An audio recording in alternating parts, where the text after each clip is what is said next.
La thématique de ce séjour 1, 2, 3 Yes qui a été retenue, c'est crime et investigation.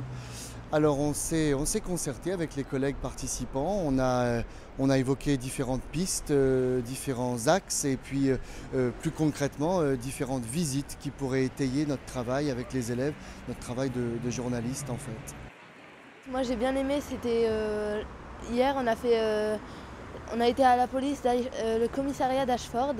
Ils nous ont expliqué un petit peu ce qui se passait dans un commissariat, qui est-ce qui y travaillait, qu'est-ce qu'on peut faire.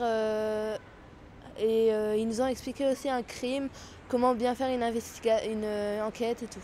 L'objectif, c'est de réaliser un journal, un magazine qui sera publié par le département et qui sera distribué à tous les élèves des collèges du Pas-de-Calais. Les élèves ont beaucoup de chance parce qu'ils sont coachés par une journaliste professionnelle qui nous a ouvert les portes de l'école supérieure de journalisme de Lille il y a de ça 15 jours maintenant, où on a passé une journée complète à découvrir le métier de journaliste, le monde du journalisme.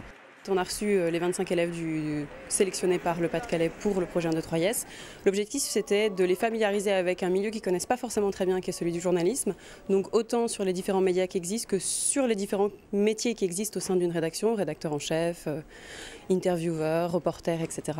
Et du coup, de les rendre véritablement efficaces dès lundi sur le terrain pour le travail, parce que c'est ce qu'on va leur demander, de faire des interviews, de savoir quel format choisir, une interview plutôt qu'une enquête ou qu'une critique.